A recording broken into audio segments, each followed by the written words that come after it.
हाँ पूछो। सर जी फोर्थ में जो फर्स्ट पार्ट है उसमें हमें जैसे ये प्रोडक्ट दिया हुआ है ना, हम्म।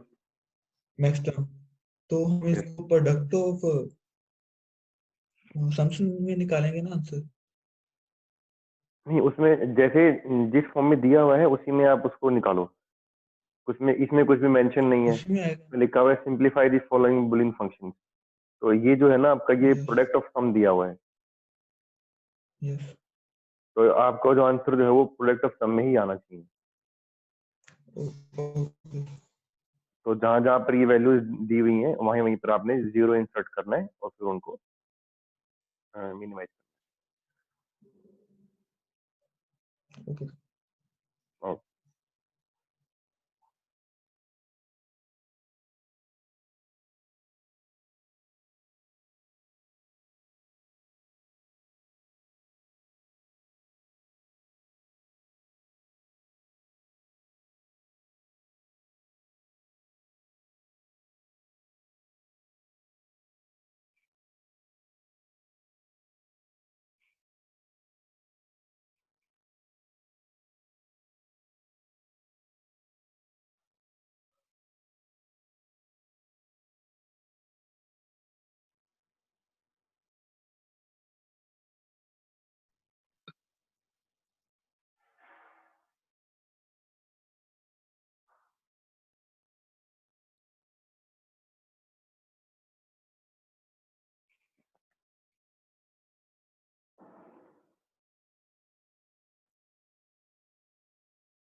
Hello Arjun. Yes sir. Sir अब आ रही है। हाँ। हाँ, नहीं मैं कुछ बोल ही नहीं रहा था। अच्छा। ओके, मुझे लगा हाँ। उसके। हाँ, मैं वैसे ही कुछ देख रहा था। तो आप फोर्थ क्वेश्चन कर रहे हो, वो करो, कंटिन्यू करो। Okay sir. सर जिस किरत का यस। मैसेज है वो क्लास लगा नहीं पाएगा, उसको ना स्कूल में कोई जाना है कुछ। क्या हुआ? सर जिस किरत का मैसेज है वो जो क्लास लगा नहीं पाएगा, अच्छा अच्छा, ठीक है उसको ठीक है। कहीं जाना था। ओके।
सर फोर्थ का फर्स्ट सॉल्व किया है, उसका आंसर बोलो।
सबने कर लिए क्या दोनों क्वेश्चंस, दोनों पार्ट? सर फर्स्ट हुआ है। First okay okay. किया है।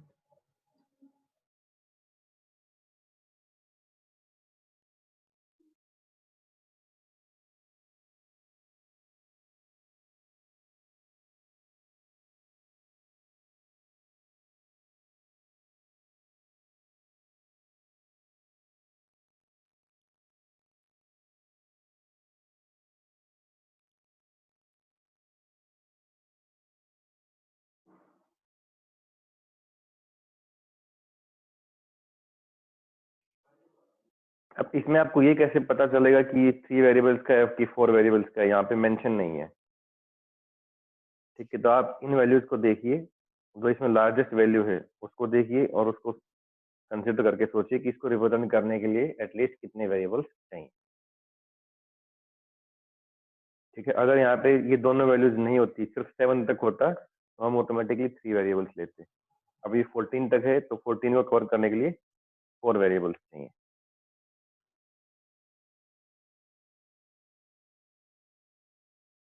ठीक है, तो हमने वहां पे लिए 4 वेरिएबल्स।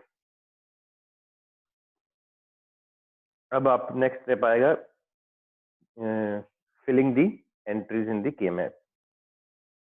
तो यहाँ पे प्रोडक्ट दिया हुआ है, so you have to fill zeros in these entries.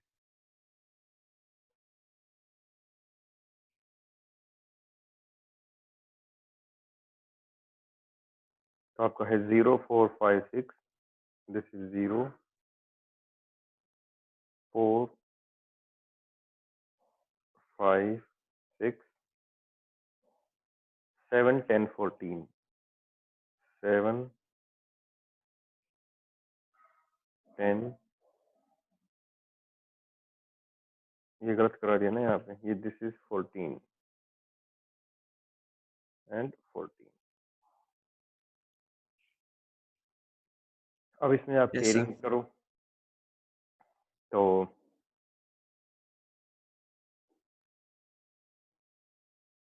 जो फर्स्ट पेयर है वो बन जाएगा हमारा, एक एक क्वाड हो जाएगा और दो डबल हो जाएंगे सर। हाँ एक क्वाड बन जाएगा ये वाला, और एक पेयर ये वाला बन जाएगा।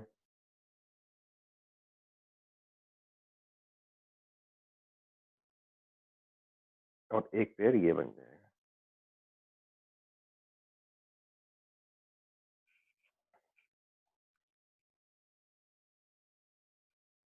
ठीक है, हम इस वाले जो ये दूसरा एक और पेयर बन रहा है इसको हम कंसीडर नहीं करेंगे, this one, because this is a redundant pair, क्योंकि both of these zeros are covered in other groups and other pairs and quads, जिसको हम कंसीडर नहीं करेंगे। अब इनकी आप एक्सप्रेशन लिख दीजिए।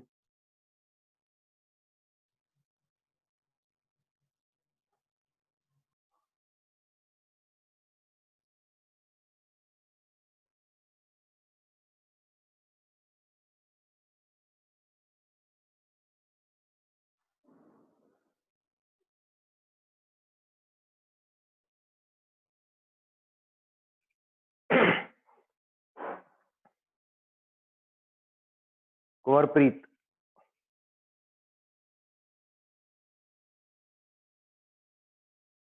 कुंवरप्रीत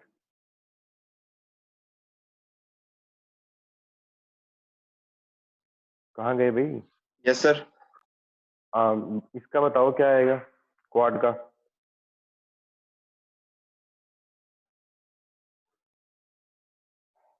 जी क्वाड एक्स की रिड्यूस फॉर्म क्या आएगी?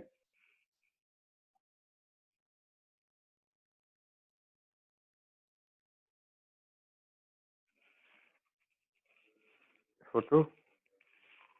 यस सर, देख रहा हूँ।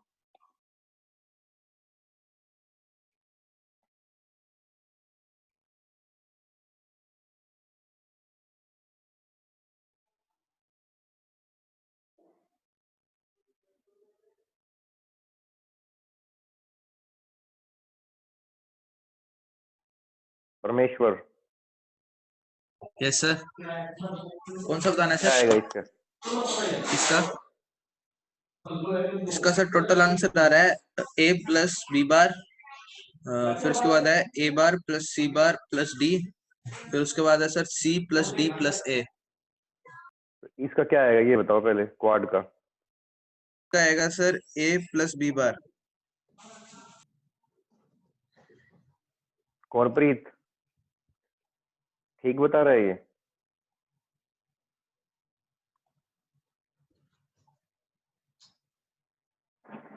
इसने ये बताया है इसकी रिड्यूस फॉर्म।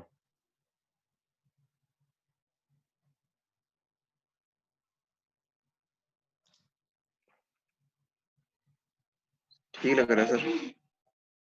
हाँ, ए बार प्लस बी तो नहीं आना था?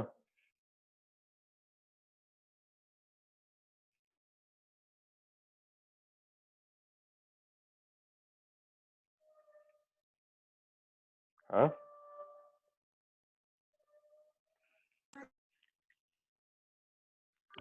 सर कुछ बोलूं? नहीं सर, यही आना।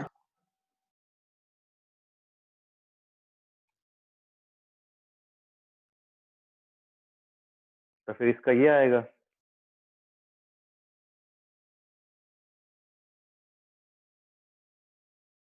ये ठीक लिखा है? आप बताते रहो ठीक लिखा है कि नहीं लिखा है। सर किससे पूछ रहे हो? कुंवर से? कोई भी बता दो। सर सही है।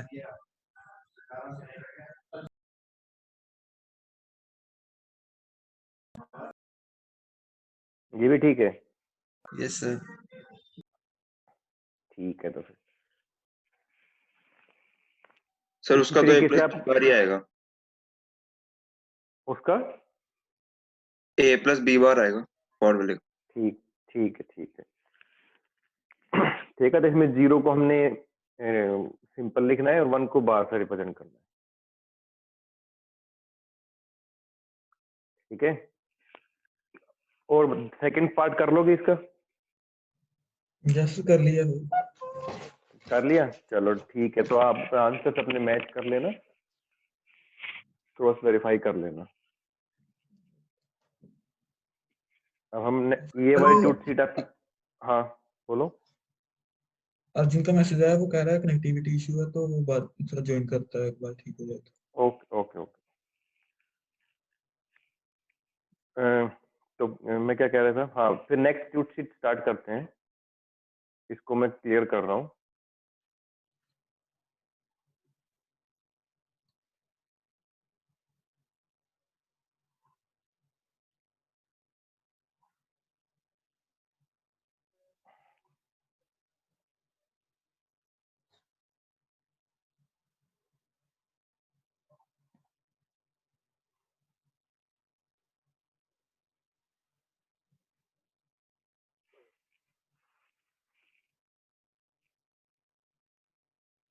ये हमारी टूट शीट 9 है। तो जो इसका फर्स्ट क्वेश्चन है वो हम बाद में करेंगे, उसमें आपका पहले थ्योरी में करवाना पड़ेगा।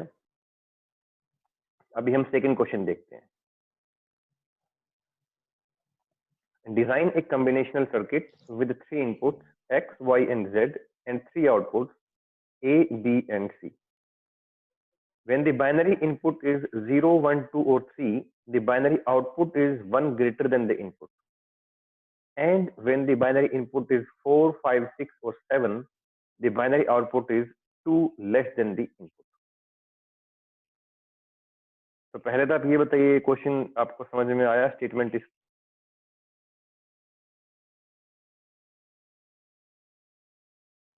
नहीं सर, नहीं समझ आया। रुको,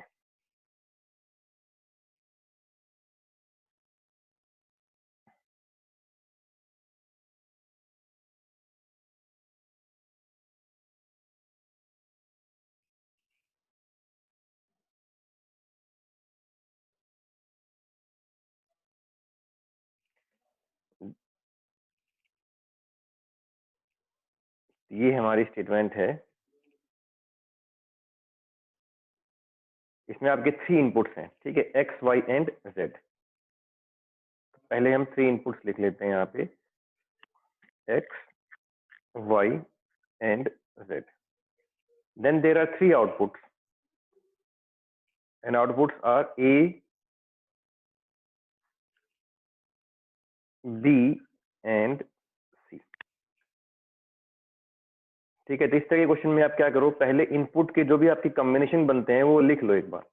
जैसे 3 इनपुट्स हैं हमारे, टोटल 8 कॉम्बिनेशन बन सकते हैं, तो पहले उन 8 कॉम्बिनेशन को ही लिख लो एक बार।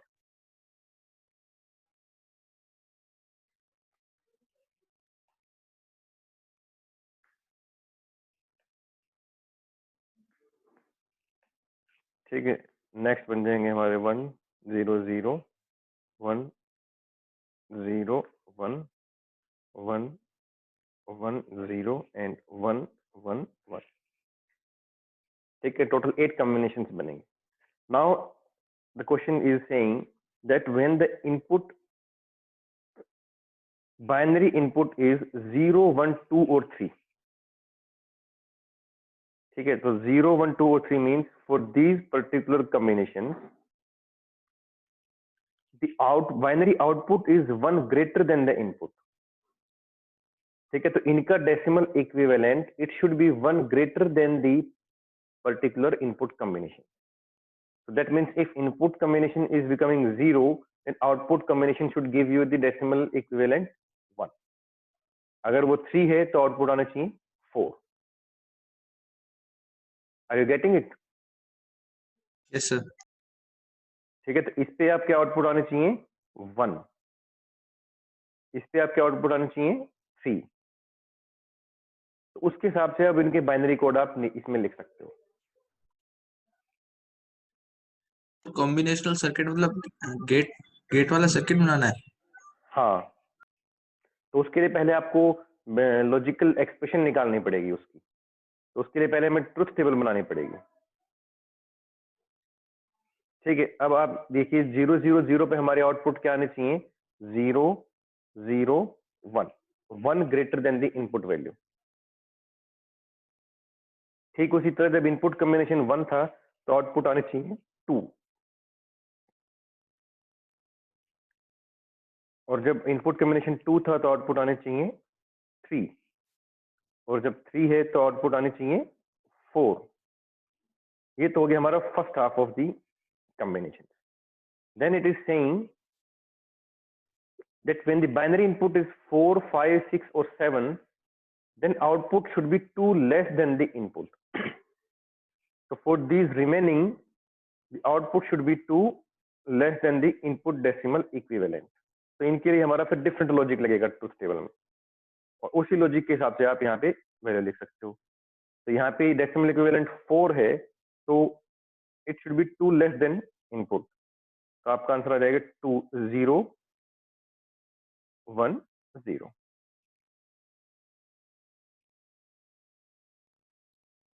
If input combination is becoming 5, output should be 3 0 1 1. It is 6, it should be 4 1 0 0. It is 7, it should be 5 1 0 1. So this is our truth table. अब हमने ट्रूथ टेबल बना ली है based on the given problem statement.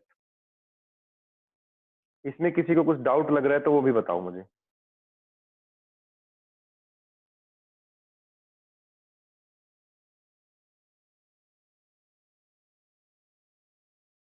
बताओ।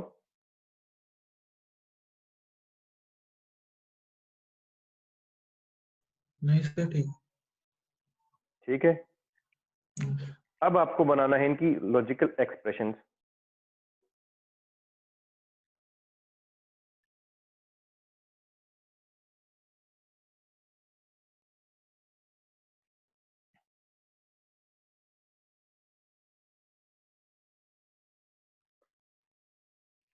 और logical expression बनाने के लिए आप लगाओ क्या क्या बनेगी, ए की क्या बनेगा, बी की क्या बनेगी, सी की क्या बनेगी।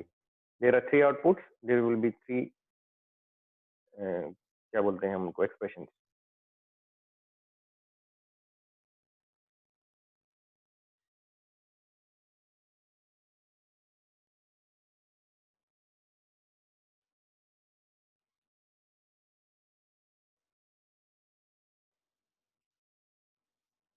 कैसे बनाओगे इनके एक्सप्रेशंस बताओ।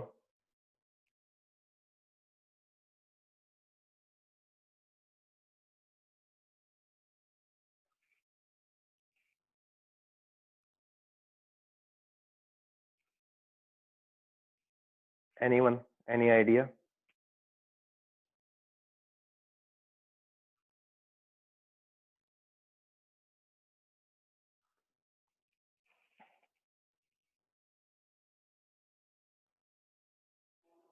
सोचो भाई सोचो।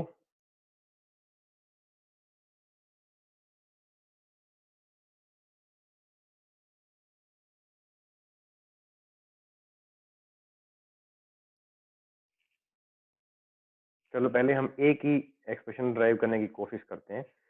तो ए में आप देखो जहां जहां पर 1 है उन उन टर्म्स को उठा लीजिए आप। ए में 1 कहां पर है? एक यहाँ पे है और एक यहाँ पे है, सॉरी 3 जगह पे है और एक यहाँ पे।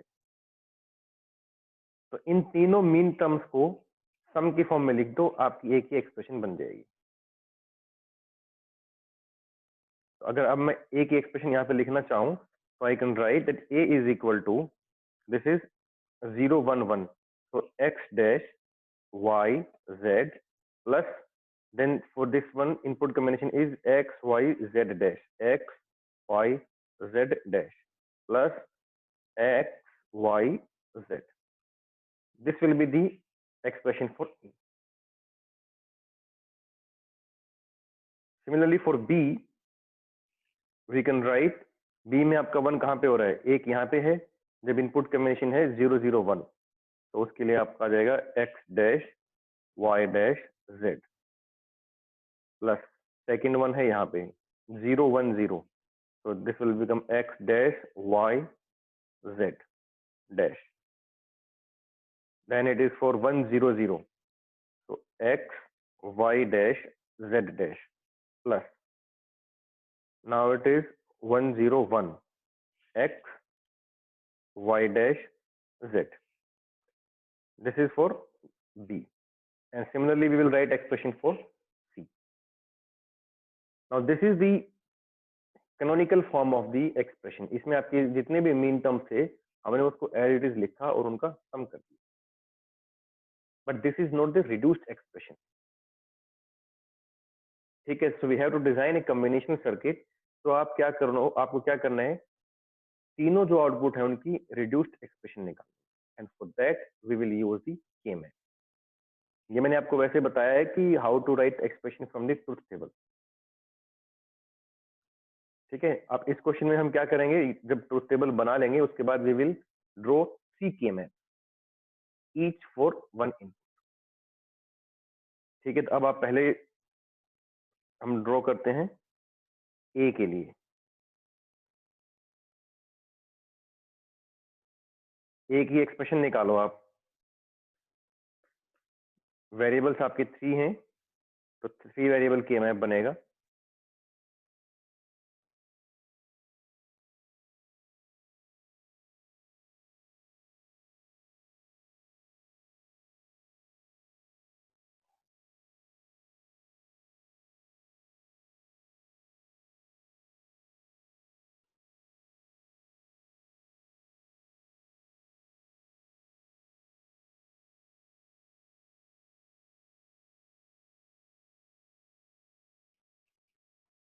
ठीक है, ऑर्डर हमारा है एक्स वाई जेड, तो हम सेम ऑर्डर रखेंगे. एक्स ऑन सर तो ये तो अगर अपने बाइनरी से करना चाहे तो वैसे बाइनरी से भी कर सकते हैं ना, बुलियन अलजेब्रा लॉजिक से, रिड्यूस फॉर्म इसको. Using Boolean algebra. Yes sir, yes sir. हाँ, उससे भी कर सकते हो. Okay sir. तो उसमें क्या है ना कि मान लीजिए कई सारी टर्म्स अगर आपकी आ जाएंगी तो फिर आपको थोड़ा Yes. ज्यादा आपका काम वर्कलोड बढ़ जाएगा. Okay sir. तो हम इस वाले मेथड को प्रेफर करेंगे. जब अगर बिल्कुल ही छोटी सी एक्सप्रेशन है कि देखते ही हो जा रहा है तो अलग बात है. अगर थोड़ा सा आपको लग रहा है कि हाँ इसमें तो काफी थ्योरम्स कई बार लगानी पड़ेंगी, तो आप फिर डायरेक्ट के मैप में जा सकते हो. ठीक है, so we will write here K map for A. ठीक है, तो ए कहाँ पर 1 है, 3 जगह पर 1 है. एक आपका है, आप यहाँ पे मार्किंग भी कर सकते हो, 0 1 3 2 4 5 7 6.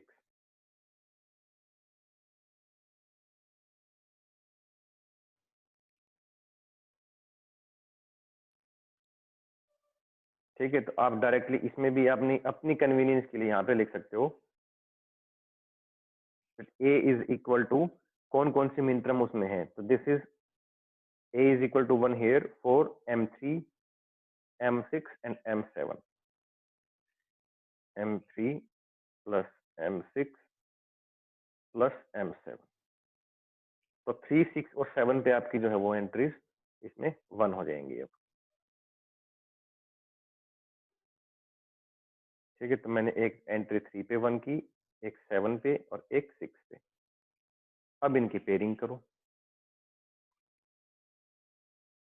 तो एक पेयर आपका ये बन जाएगा और एक पेयर ये बन जाएगा.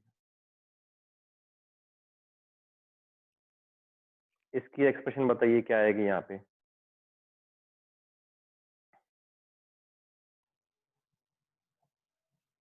Sir x y. X y, ठीक है। और सेकंड की वाई जेड। Y Z.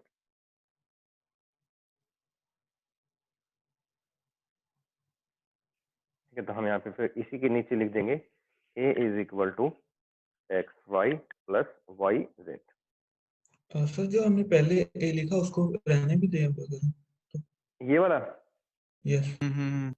हाँ इसको रहने देना है। ओके।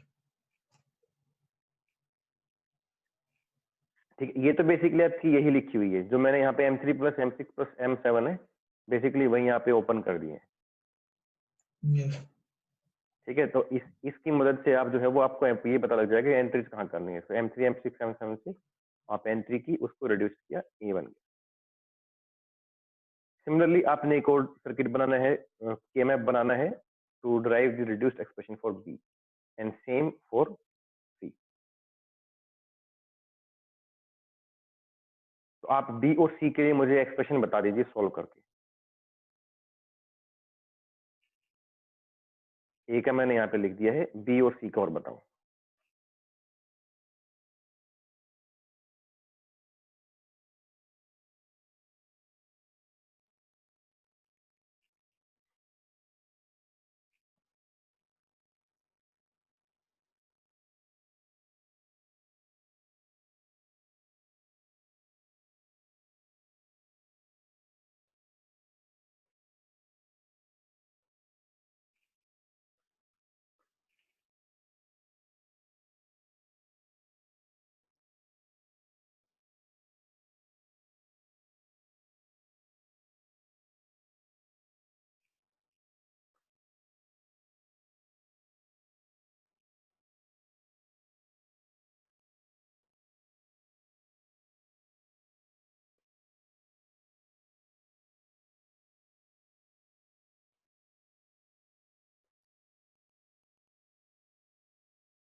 अरे बताओ बी की एक्सप्रेशन क्या आई? Anyone?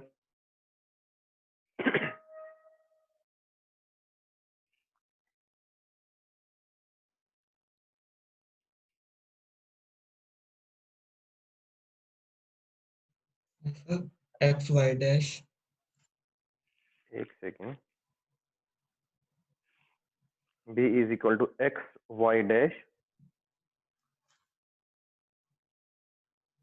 Plus Y dash Z plus Y dash Z. Plus और सी जेड। की सर उसके साथ प्लस जेड भी आ रहा है मेरा। तो फिर आपने पूरा उसको रिड्यूस नहीं किया। अगर इसके साथ जेड भी आ रहा है तो फिर आपका यहाँ पे z plus Y dash z जो है वो ऑटोमेटिकली जेड बन गया। सर एक बार ये कर दो कि उसका ना कॉर्नर पे वन था, उसका नहीं पता लगा। अच्छा चलो रुको, मैं फिर क्या कर रहा हूँ, इसी के मैप में दूसरे कलर की एंट्री जो है वो आपकी बी के लिए रहेंगी, ठीक है। यस तो जो पिंक कलर की हैं वो आपकी रहेंगी बी के लिए। दिस इज पहले यहाँ पे लिखो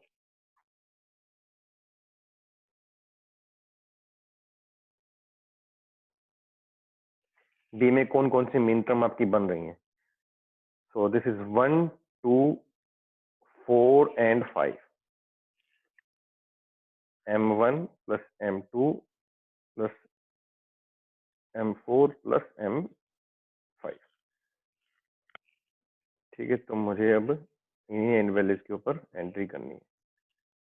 this is 1, this is 2, this is 4 and this is 5। ठीक है, यही बनेगा।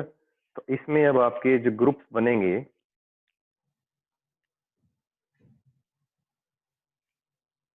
एक पेयर तो आपका ये बन जाएगा, एक पेयर आपका ये बन जाएगा। अब इस वन को आप किसी के साथ कंबाइन कर ही नहीं पा रहे तो ये आपका सिंगल रहेगा।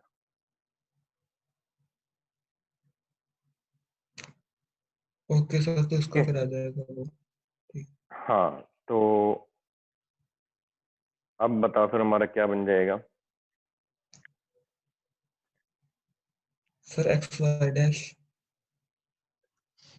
X Y dash plus Y Y dash dash Z Z plus Y Z dash. Plus, नहीं इसमें जैसे ये सिंगल टर्म है ना तो इसमें तीनों वेरिएबल हाँ मिलेंगे हाँ, आपको, एक्स एक्स एक्स भी है। Yes X dash Y Z dash. Yes yes.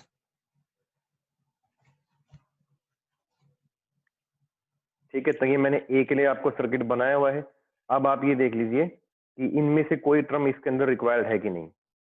जैसे एक्स वाई अगर यहाँ पे रिक्वायर्ड है तो हम डायरेक्टली यहाँ से उसको ले लेते हैं, लेकिन अभी जरूरत नहीं है तो हमें सारी की सारी जो है वो अलग से जनरेट करनी पड़ेंगी। ठीक है, तो अब हम उसके लिए हमें पहले चाहिए, यहाँ पे मान लीजिए ये जो ग्रीन है वो एक्स डैश है, this is Y dash and this is Z dash. ठीक है, अब हमें चाहिए एक्स वाई डैश, तो आप यहाँ से एक्स निकाल लो और वाई डैश निकाल लो। तो पहले हम वाई डैश आगे ले जाते हैं और फिर एक्स ले जाते हैं। फिर हमें चाहिए वाई डैश एंड जेड, तो हमने यहाँ से जेड निकाल लिया और यहाँ से निकाल लिया वाई डैश।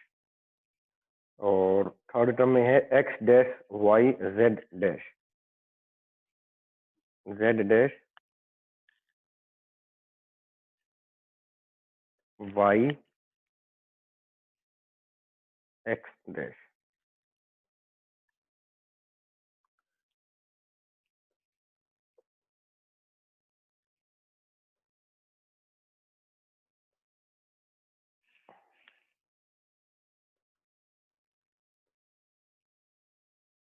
तो आपके इसमें 3 एंड गेट्स लगेंगे। in two of the AND gates there will be 2 inputs, and in third AND gate there will be 3 inputs.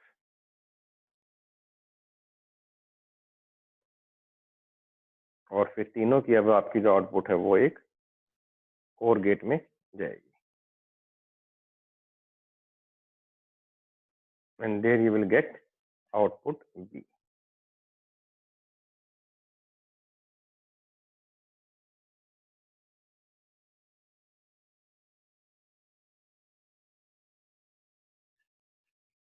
ठीक है, आपकी कम से कम मिस्टेक्स हो, कम से कम लाइंस क्रॉस करनी चाहिए, तो उसके लिए आप क्या कर सकते हो, यहाँ पे स्टार्टिंग में ही जैसे x y z के लिए 3 लाइनें बना लो और 3 लाइनें बना लो x dash y dash z dash के लिए। ठीक है, तो आप यहाँ पे उसको नोट गेट से भी दिखा सकते हो और यहाँ पे आप सिंपल x डैश भी लिख सकते हो। जैसे इसको अगर जनरेट करना हो तो यहाँ पे आप नोट गेट लगा के फिर दिखा सकते हो।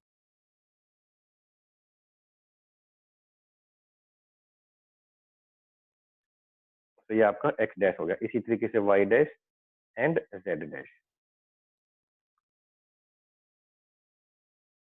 और उसके बाद आप जहां जहां से कनेक्शंस आपके हो रहे हैं वहां पे आपने एक डॉट लगा देना है, उसी से पता चलेगा कि यहाँ से y जा रहा है आगे कि y डैश जा रहा है।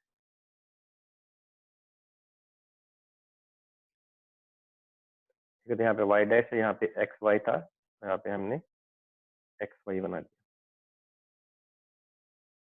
इसी से पता चलेगा कि कनेक्शन है कि नहीं, अदरवाइज फिर मिस्टेक हो जाएगी, गड़बड़ हो जाएगी।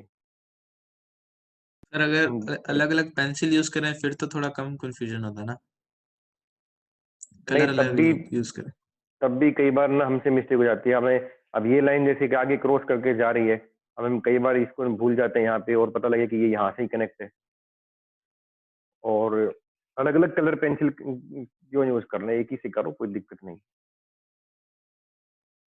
जल्दी बनेगा।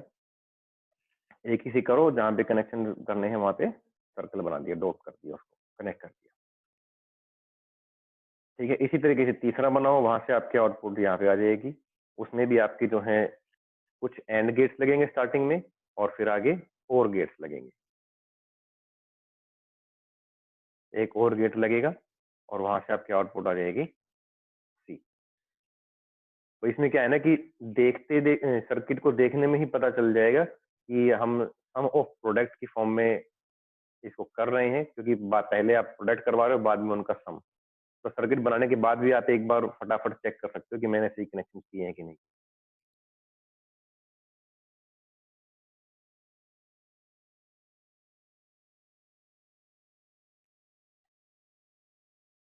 ठीक है, तो इसको ध्यान में रखने के लिए ये है ना कि एक पर्टिकुलर लाइन में आपके सारे एंड गेट्स आ जाएं, एक पर्टिकुलर लाइन में आपके सारे और गेट्स आ जाएं, थोड़ी सिमेट्री सी बन जाए आपकी। ठीक है, एक आपकी जो इनपुट्स हैं वो एक उसमें रहें ऑर्डर में, एक्स वाई जेड डैश एक तरफ रहें।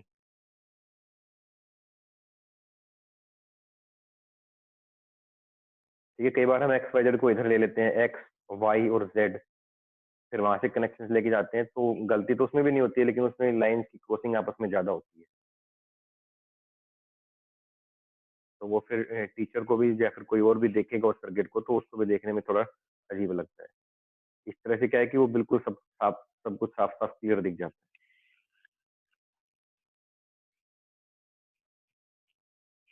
ठीक है, तो इसमें हमारे जो बेसिकली 3 या 4 कॉन्सेप्ट जो हैं वो लगे हैं। पहला हमारा क्या था, to draw truth table from given problem statement.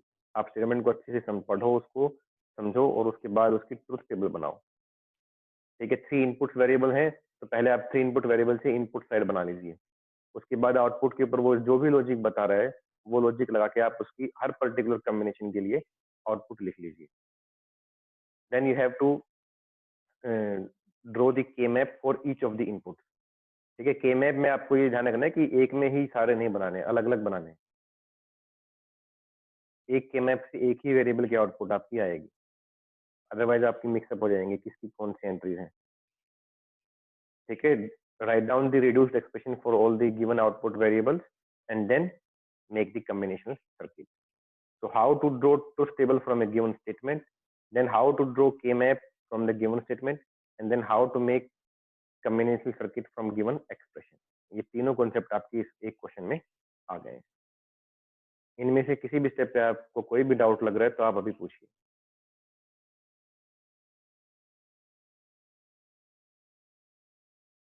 सब क्लियर है?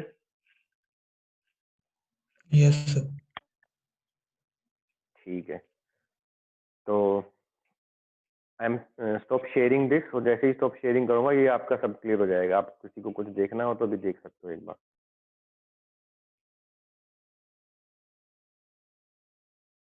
वैसे मैंने इसको सेव कर लिया है।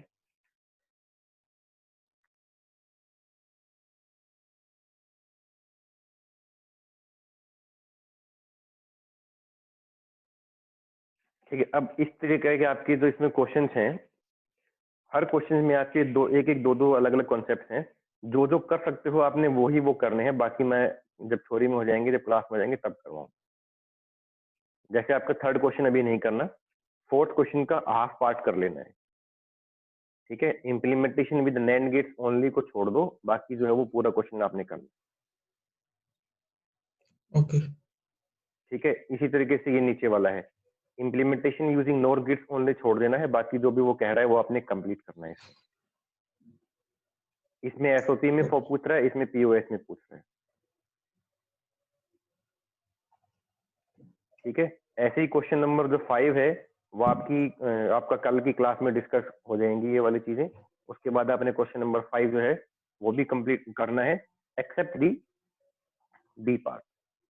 बी पार्ट को छोड़ के बाकी जो है वो आप करके रखना। ये चीजें आप अभी कर सकते हो, बाकी इनके लिए स्पेस छोड़ के रखना, बाद में कर लेना। ओके।